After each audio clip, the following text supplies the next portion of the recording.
देश की आजादी से पहले से ही कांग्रेस ने किस तरह अपने निजी स्वार्थ के लिए पूरे भारत की जनता को भ्रम में रखा, ये राष्ट्रवादियों और बुद्धिजीवियों को पता है। कांग्रेस में शुरू से ही अच्छे और देशभक्त नेताओं की नहीं चल सकी, तभी तो सरदार पटेल को 99% वोट मिलने के बाद भी नेहरू प्रधानमंत्री बने। उसके बाद भी बतौर गृह मंत्री सरदार पटेल को अखंड भारत को एकजुट करने में नेहरू रत्ती भर भी मदद नहीं कर पाए। उल्टा कश्मीर और चाइना का विवाद ऐसा उलझा दिया कि देश आज तक उस नासूर को झेल रहा है। नेहरू और जिन्ना के चलते देश का बंटवारा तो हुआ ही, 21 लाख लोग मारे गए सो अलग, और आज तक हम हिंदू मुसलमान की नफरत को समाप्त नहीं कर पाए, जिसे हम अभी भी आतंकवाद के रूप में झेल रहे हैं। जिन्ना और नेहरू के अस्तित्व की लड़ाई से पहले हिंदू और मुसलमान साथ मिलकर ईद और दिवाली मनाते थे।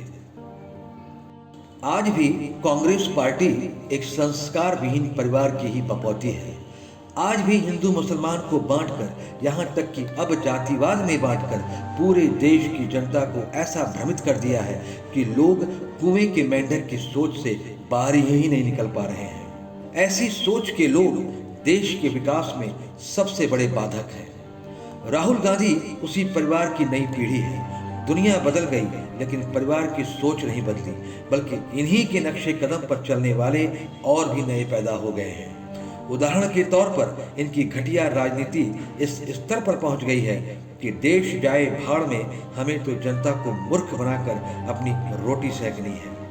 2020 से पूरा विश्व कोरोना से लड़ रहा है। हमेशा की तरह लोगों की लाशों पर राजनीति करने वाले इन लोगों ने केंद्र सरकार द्वारा दी गई वैक्सीन को जानबूझकर कचरे में फेंक दिया या जमीन में गाड़ दिया और प्रोपेगेंडा फैलाया कि केंद्र सरकार उन्हें वैक्सीन ही नहीं दे रही है, जबकि इस विश्वव्यापी महामारी के समय इनका फर्ज बनता है कि सरकार के साथ मिलकर देश की रक्षा करें। बावजूद इसके दिल्ली के मुख्यमंत्री अरविंद केजरीवाल और राहुल गांधी ने ऑक्सीजन की कमी से मरने वालों का झूठा प्रचार कर मोदी सरकार को बदनाम करने की पूरी कोशिश की, और जब दिल्ली हाई कोर्ट में ये मामला गया तो इनकी सारी चोरी रंगे हाथों पकड़ी गई। इस चांडाल चौकड़ी को सबूतों सहित नंगा किया संबित पात्रा ने, वह भी खुलेआम प्रेस कॉन्फ्रेंस करके। जरा सुनिए। राहुल गांधी, कांग्रेस पार्टी और आम आदमी पार्टी ये बाज नहीं आ रहे हैं पेंडेमिक में भी राजनीति करने से। कल आपने देखा होगा एक सवाल पूछा गया था मौत के आंकड़ों को लेकर कि ऑक्सीजन के शॉर्टेज के कारण क्या कोई मौत हुई।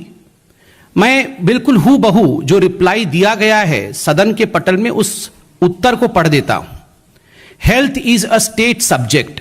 Detailed guidelines for reporting of the deaths have been issued by the Union Health Ministry to all states and union territories. Accordingly, all states and union territories report cases and deaths to the Union Health Ministry on a regular basis. However, no deaths due to lack of oxygen has been specifically reported by the states and union territories. तीन चीजें इसमें जो उत्तर दिया गया है, तीन चीजें इस पे ध्यान देने योग्य है। पहला, केंद्र कहती है कि ये जो स्वास्थ्य का विषय है ये राज्यों और यूनियन टेरिटरीज का विषय है। Health is a state and union territory subject, number 1। Number 2, केंद्र कहती है कि हम केवल संग्रहित करते हैं डाटा को, अर्थात जो भी आंकड़े राज्य भेजते हैं केंद्र को हम उसे संग्रहित करते हैं, कलेक्ट करते हैं, हम डाटा जनरेट नहीं करते हैं। तीसरी बात केंद्र कहती है कि हमने एक गाइडलाइन इशू किया है जिसके आधार पर जो राज्य हैं और जो यूनियन टेरिटरीज हैं वो अपने मौत के आंकड़ों को रिपोर्ट कर सके और रेगुलर बेसिस पे वो ये रिपोर्टिंग करती हैं।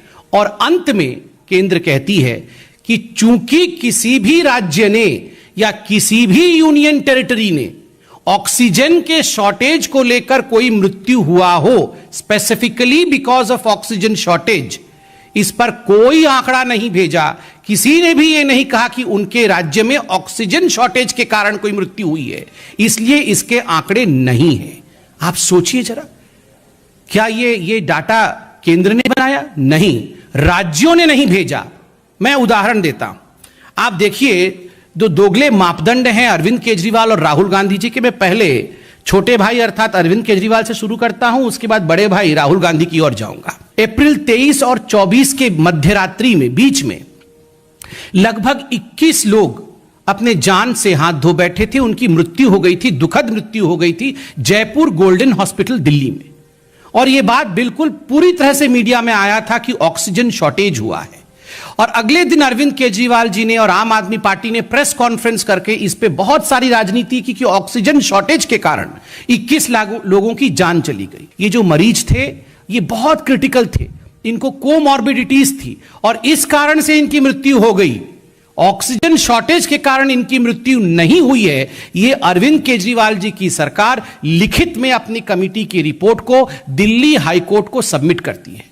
अरविंद केजरीवाल जी, कल आप इस पे सवाल पूछ रहे थे, मनीष सिसोदिया जी पूछ रहे थे, आप बताइए क्या आपकी सरकार ने जो केंद्र को आंकड़े दिए हैं उसमें से एक भी मरीज की मृत्यु ऑक्सीजन शॉर्टेज के कारण हुआ है, ऐसा लिख के दिया है क्या टीवी में कुछ? अब राहुल गांधी जी की तरफ आइए।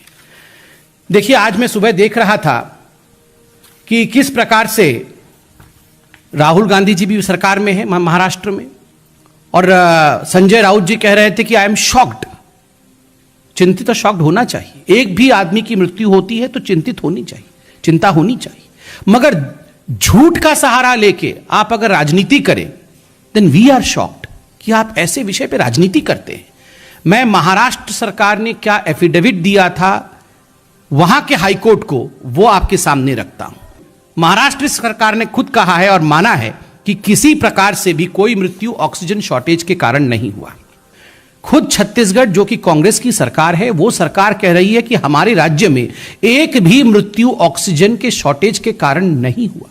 फिर राहुल जी, आप इस प्रकार की राजनीति क्यों कर रहे हैं?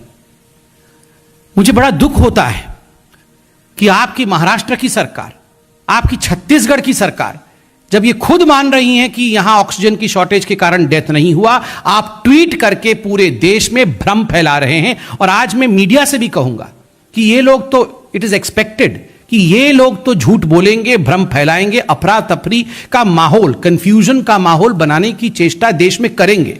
मगर हाथ जोड़ के चतुर्थ स्तंभ मीडिया से भी ये निवेदन है कि आप इन लोगों को एक्सपोज करिए, इनसे सवाल पूछिए आप राहुल गांधी से, सवाल पूछिए आप अरविंद केजरीवाल जी से कि आप अपने अपने हाईकोर्ट में तो कुछ कहते हैं मगर आके टीवी के सामने और ट्विटर में कुछ और कहते हैं। आप इस प्रकार के झूठ के साथ क्यों आगे बढ़ रहे हैं, यह सवाल मीडिया उनसे पूछे। अंत में हम देशवासियों से यही कहेंगे कि पूरी दुनिया में सुंदर और शांति प्रिय देश अगर है तो सिर्फ भारत है, जहां अजान और मंदिर की घंटियां साथ साथ बजती हैं। अब समय आ गया है इन स्वार्थी लोगों को समझें और धर्म तथा जातिवाद में ना उलझें, क्योंकि भारत हम सब का देश है। किसी उर्दू शायर ने कहा है कि ताकत का मुद्दा समझते हैं हम, ताकत का मुद्दा समझते हैं हम, हर सजदे को एक रिया समझते हैं हम। कैसा बुतखाना और काबा कैसा, हर जर्रे को जब खुदा समझते हैं हम। लाल बहादुर शास्त्री भी कांग्रेसी ही थे, लेकिन उन्हें देशभक्ति का इनाम मिला कि उनकी हत्या कर दी गई। हाल ही में नरसिंहा राव को भी इन कांग्रेसियों ने नीचा दिखाने में कोई कसर नहीं छोड़ी। इसलिए राजनीति से इन गंदे लोगों को बाहर कर राष्ट्र को तरक्की की ओर ले चलना हमारा भी कर्तव्य है। जय हिंद।